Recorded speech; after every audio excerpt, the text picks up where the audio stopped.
Merci Claire-Lise, bonsoir. Vous allez bien?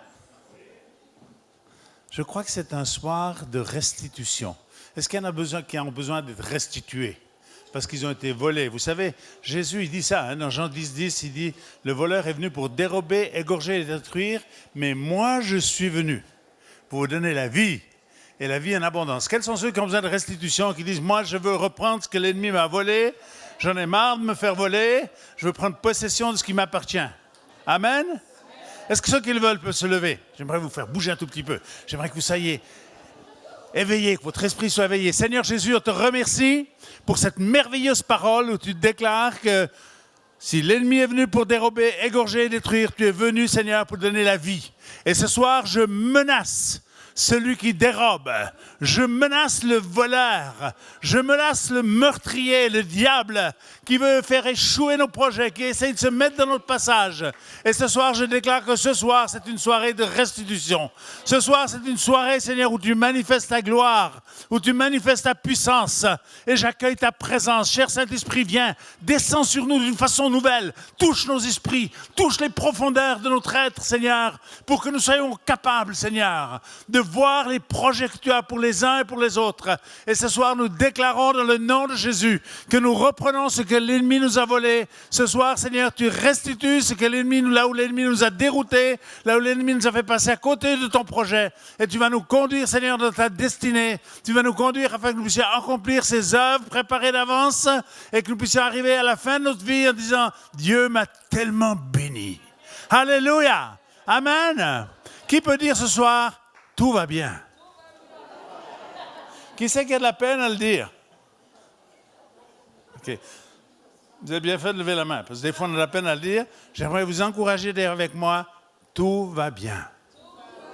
Ceux qui ont de la peine à le dire, dites-le avec moi et disons-le ensemble « Tout va bien ». Amen? Amen. Prenez place, s'il vous plaît.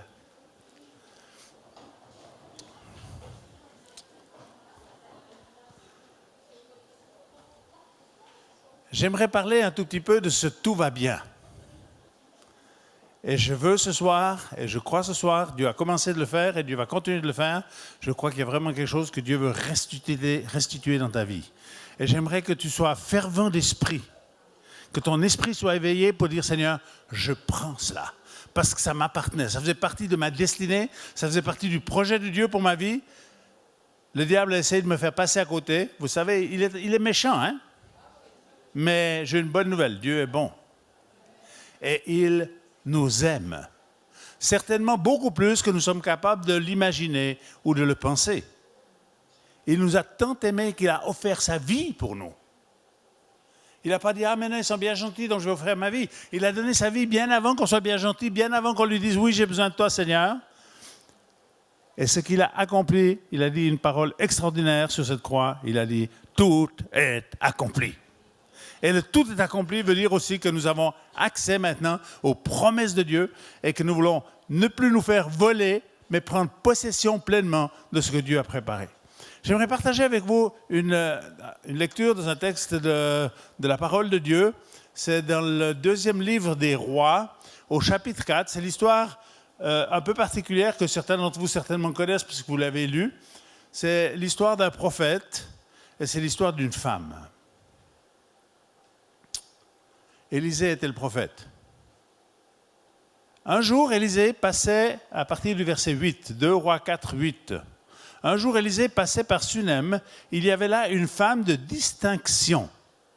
Soulignez distinction. Est-ce que vous êtes des gens de distinction? Oui. Vous êtes des gens de distinction. Même ceux qui ont eu de la peine de dire « tout va bien ». Vous êtes des gens de distinction. Il y avait là une femme de distinction qui le pressa d'accepter à manger. Et toutes les fois qu'il passait, il se rendait chez elle pour manger. Mais elle dit à son mari, « Voici, je sais que cet homme qui passe toujours chez nous est un saint homme de Dieu. Faisons pour lui une petite chambre haute avec des murs. Mettons-y pour lui un lit, une table, un siège et un chandelier.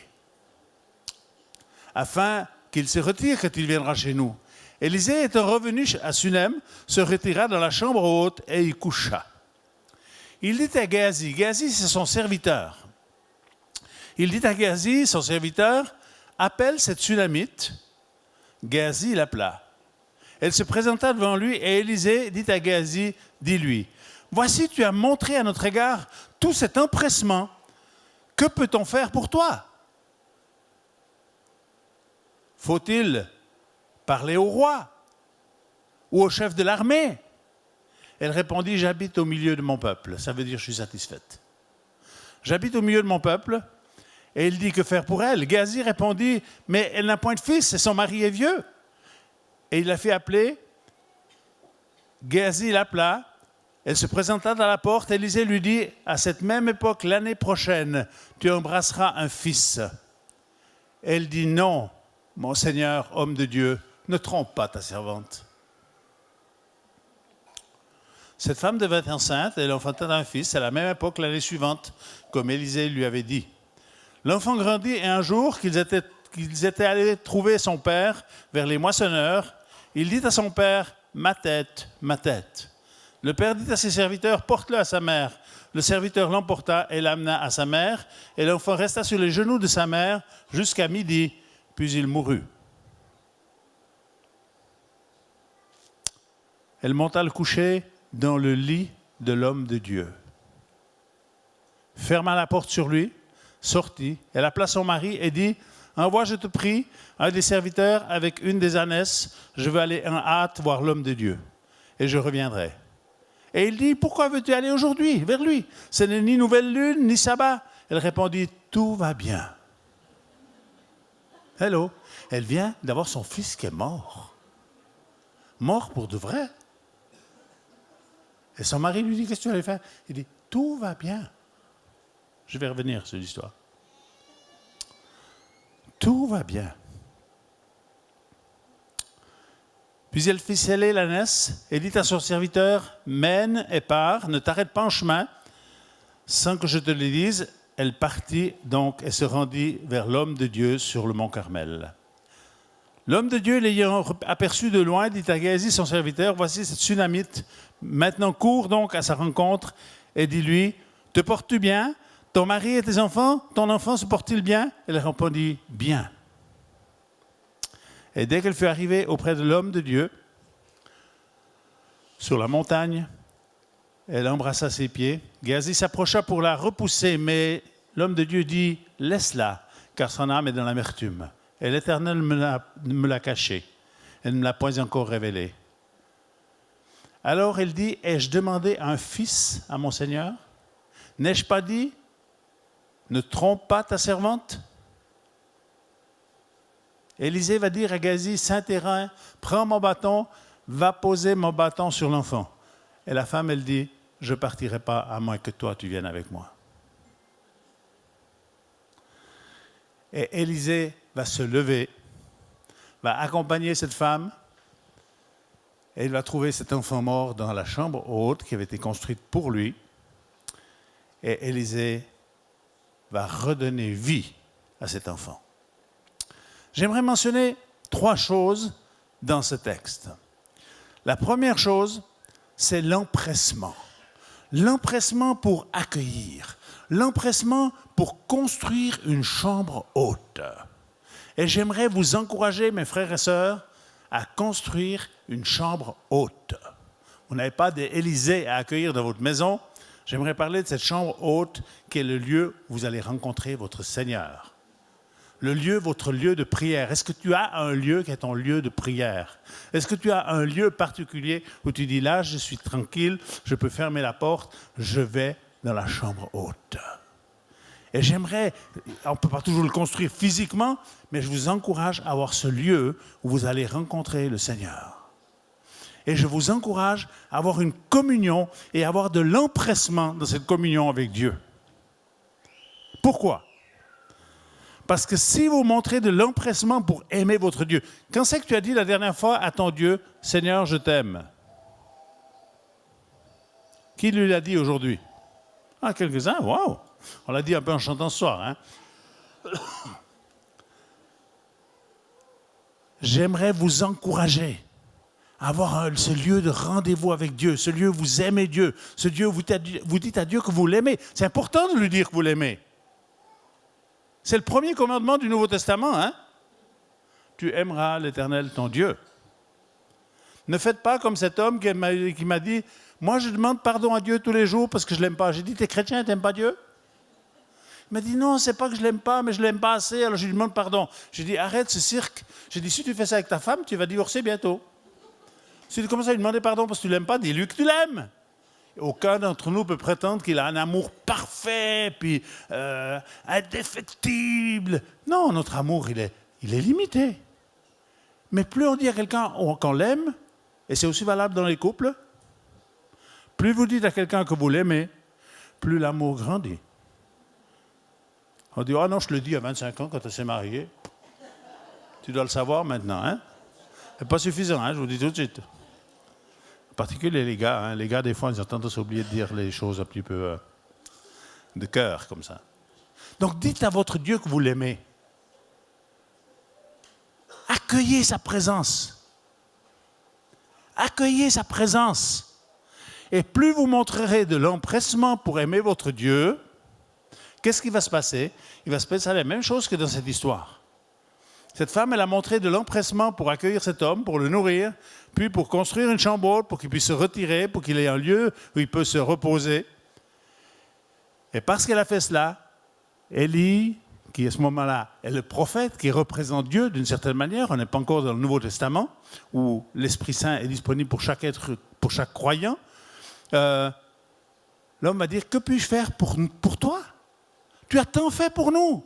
Tu as montré du zèle, tu as montré de l'empressement. Qu'est-ce que je peux faire pour toi? Et vous savez, c'est intéressant ce qu'elle dit. Elle dit, j'habite au milieu de mon peuple. Tout va bien. Je suis satisfaite. Et habituellement, les gens qui aiment, les gens qui sont généreux, les gens qui cherchent à aider les autres, les gens qui honorent Dieu, habituellement, il y a de la satisfaction qui vient. Donc, elle est satisfaite, ça ne veut pas dire qu'il n'y a aucun manque, ça ne veut pas dire que tout va absolument bien, puis qu'elle a obtenu tout ce qu'elle souhaitait obtenir, mais elle est satisfaite. Et ici, il y a un questionnement qui dit, mais est-ce qu'on peut parler de toi au roi? Est-ce qu'on peut parler de toi au chef de l'armée? Élisée avait accès à ces personnalités, je dirais, importantes du pays, et puis elle dit non, pas besoin. Puis c'est Gazi qui dit, oui, mais elle n'a pas de fils, puis son mari est vieux, donc, puis la rappelle, il dit, tu auras un fils. C'est beau, hein? Des bonnes paroles.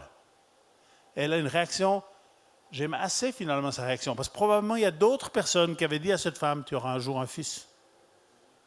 Et je pense qu'elle avait un certain doute que ça puisse être une réalité. Et sa réaction première, c'est de dire à Élie, ne trompe pas ta servante. Mais ce que Élie a déclaré, Dieu l'a réalisé. Il y a de la puissance quand tu parles sous l'onction de Dieu. Et Élie a parlé sous l'inspiration de l'Esprit de Dieu, et Dieu a réalisé ce qu'Élisée avait déclaré. Donc elle a son fils. Jusque-là, c'est extraordinaire, tout va bien, merveilleux. Le prophète est comblé, il a une chambre haute, la femme qu'ils accueillit a un fils extraordinaire. Mais ensuite commencent les difficultés. La semaine dernière, nous étions avec mon épouse sur un plateau de télévision, et mon épouse a partagé sur les comportements que nous adoptons quand nous sommes dans des situations d'épreuve. Et elle a parlé de Paul et Silas, qui sont dans la prison. Ils ne sont pas dans la prison parce qu'ils ont fait des choses méchantes.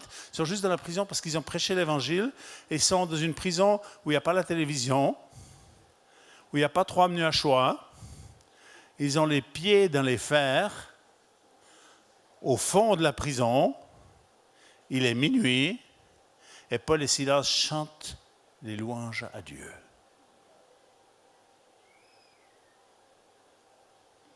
Quel comportement, hein? Alors, l'émission était ouverte pour que les gens puissent poser des questions. Alors, il y a un pasteur qui a dit, est-ce que c'est normal qu'en tant que pasteur, on ait des épreuves? Alors, j'ai répondu, j'ai dit, vous savez, vous n'avez pas besoin d'être pasteur pour avoir des épreuves, hein? Il y a tous les êtres humains qui ont des épreuves. Et puis, est-ce que c'est une normalité? Ben, d'une certaine manière, oui. Des épreuves, il y en a. Il n'y a aucun d'entre nous qui traverse la vie, youpi, pas de problème, tout va bien. Donc, il y a beaucoup d'épreuves. Nous n'avons pas d'emprise sur la situation. L'épreuve, parfois, elle arrive, puis elle est là, puis tu ne peux rien faire. La seule chose que tu peux faire, c'est veiller sur l'attitude intérieure que tu vas adopter. C'est souvent la seule chose que tu as, c'est quelle attitude intérieure tu adoptes. Et ici, cette femme, elle va adopter une attitude qui est complètement incroyable, qui à première vue semble même un petit peu insensée. Elle vient de perdre son fils qui est mort sous ses genoux. Et elle dit, tout va bien. Comment est-ce qu'on peut dire que tout va bien quand on est juste au cœur de l'épreuve? Mais je pense qu'il y a une seule manière de faire cela. C'est d'être capable, par la foi, de voir l'image suivante. Je suis très surpris, l'apôtre Jacques, dans son épître, au premier chapitre de l'épître de Jacques, au verset 2, Jacques il dit quelque chose de très surprenant. Je ne sais pas si vous avez surpris, moi ça m'a toujours surpris. Alors je me suis interrogé sur cette question, parce qu'il dit « Considérez comme un sujet de joie complète les diverses épreuves qui vont vous arriver. » Il dit « Jacques, tu es fou, on ne peut pas écrire des choses pareilles. Considérer comme un sujet de joie les diverses épreuves. » Et je me suis dit « Mais comment c'est possible de considérer comme un sujet de joie les difficultés? Est-ce que vous aimez les épreuves, vous? Moi, pas spécialement. » Mais pourquoi Jacques dit ça? Parce que la seule manière de pouvoir dire qu'on peut se réjouir de l'épreuve, si on est capable de dire, Seigneur, ça, ce n'est pas l'image finale, il y a une autre image derrière. Vous comprenez ce que je veux dire? Et cette femme qui dit, tout va bien. Son fils est mort. Mais elle sait une chose. Si Dieu a eu la capacité de faire un miracle pour qu'elle ait un fils, certainement que Dieu peut redonner vie au fils. Et je crois que c'est ce que Dieu aimerait faire pour nous ce soir. Il y a peut-être des choses, on se dit, mais on a passé à côté, ça n'a pas fonctionné comme ça aurait dû fonctionner. Et puis là on a été frappé, puis c'est pas juste, etc. Alors on peut faire le gros dos, puis dire, bon, là c'est comme ça, le malheur il tombe toujours sur moi, puis je suis un pauvre malheureux, puis Seigneur, tu vois, pourquoi ça m'arrive? Mais ça ne va pas régler ton problème. Je vais t'inviter à relever ta tête et commence à regarder l'image suivante. Ça c'est la foi. Regardez l'image suivante. Il y a quelques semaines en arrière, j'étais probablement un peu distrait, je roulais un peu trop près de la voiture devant moi et ça a bloqué soudainement et je n'ai pas réussi à m'arrêter, donc j'ai sauté dans la voiture qui était devant moi et j'ai pas seulement cabossé, mais j'ai cassé ma voiture. Alors, première vue, tu dis, oh, ben mince, hein, c'était un beau programme, ça. Hein? Première image n'était pas très belle. Quand j'ai regardé ma voiture, je dis, oui. Celle de devant, ça allait encore plus ou moins, parce que j'ai passé un peu de sous comme ça. Mais puis je me suis dit, la première image n'était pas bien belle. J'ai dit, Seigneur, c'est quoi l'image suivante? Je dis, Seigneur, il faudra une nouvelle voiture. Je ne sais pas encore comment on va faire, parce que ce n'était pas dans le plan, ni dans le plan financier d'ailleurs. Mais j'ai commencé à dire, ouais, il y a une solution, on va trouver une nouvelle voiture, puis tout ira bien. Alors, j'ai acheté une nouvelle voiture. Je n'avais pas de quoi la payer, donc je l'ai acheté en leasing. L'image suivante, mes frères et sœurs. Dans l'épreuve, ne restez pas enfermés en disant c'est foutu, de toute façon, jamais rien qui passe pour moi. Dieu veut restituer. Mais il faut que nous montrions cet empressement pour dire Seigneur, je veux construire une chambre haute. Là où je vais me tenir, là où je suis justement capable d'aller imaginer la suite du film, la suite de ton histoire. Et j'aimerais vous encourager à apprendre à faire deux choses. C'est utiliser votre imagination. Pour le pire, on n'a rien de besoin de faire.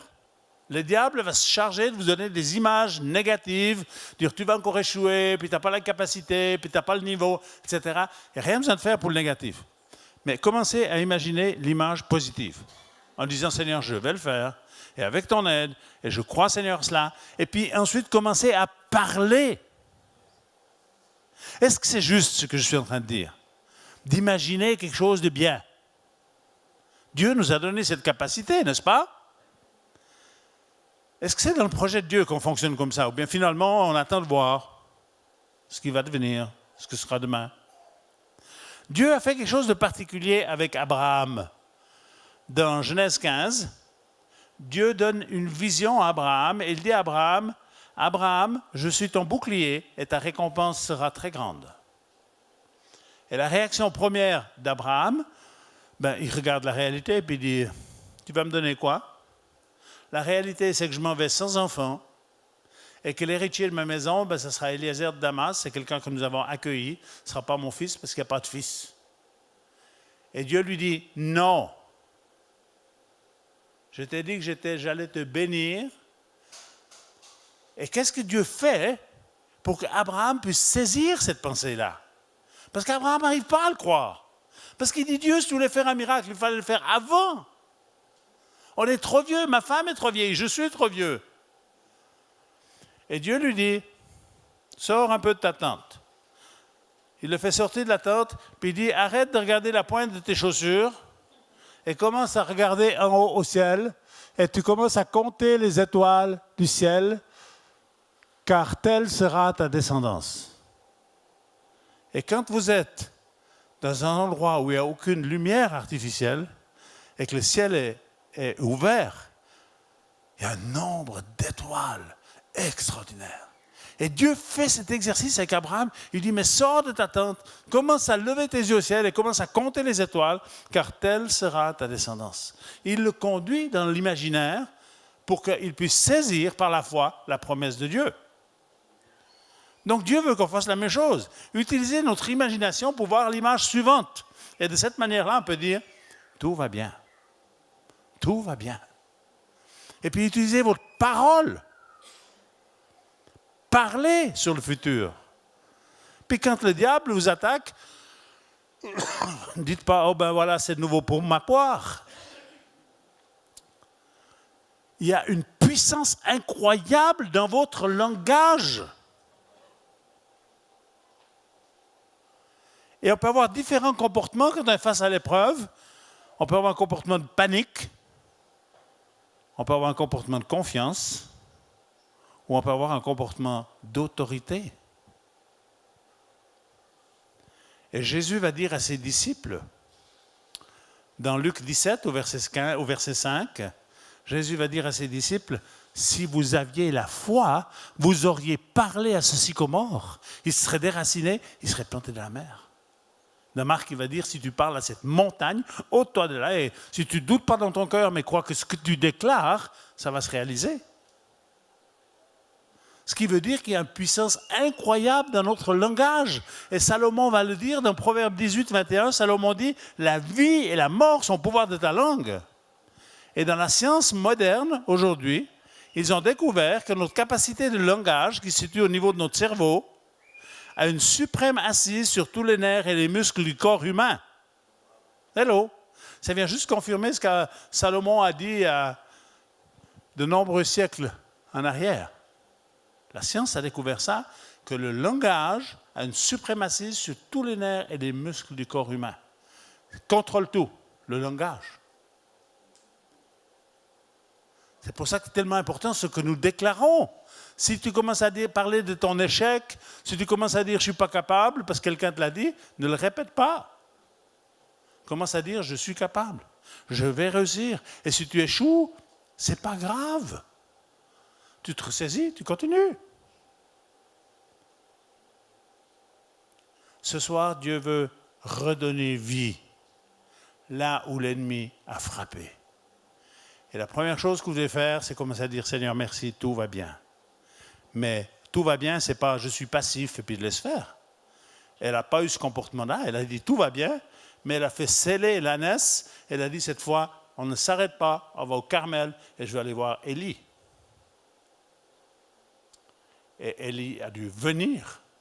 D'abord, il a envoyé son serviteur, il n'y a rien qui s'est passé, même avec son bâton, mais lui est venu et il a redonné vie. Et ça ne s'est pas fait juste en un instant. On va dans l'histoire que ça a pris du temps, mais la vie est revenue dans ce fils. Et là où le diable nous a volé, là où le diable nous a pris des promesses de Dieu, là où le diable a essayé de nous faire sortir du chemin, ce soir, je déclare que ce soir, Dieu est un Dieu qui veut restituer dans ta vie. Dieu veut te redonner ce qui t'appartient et le diable doit le lâcher. Puis des fois, il faut dire stop, ça suffit maintenant. Les chrétiens, on a l'habitude d'être un peu trop gentils d'une manière générale. Oh, ils savent aussi se mettre en colère, les chrétiens, puis j'en suis un, donc j'ai une expérience. Mais j'aimerais vous encourager à devenir un tout petit peu plus viril, un peu plus déterminé, puis dire maintenant ça se passe plus comme ça suffit. Pas vous engueuler entre vous, c'est pas de ça que je parle.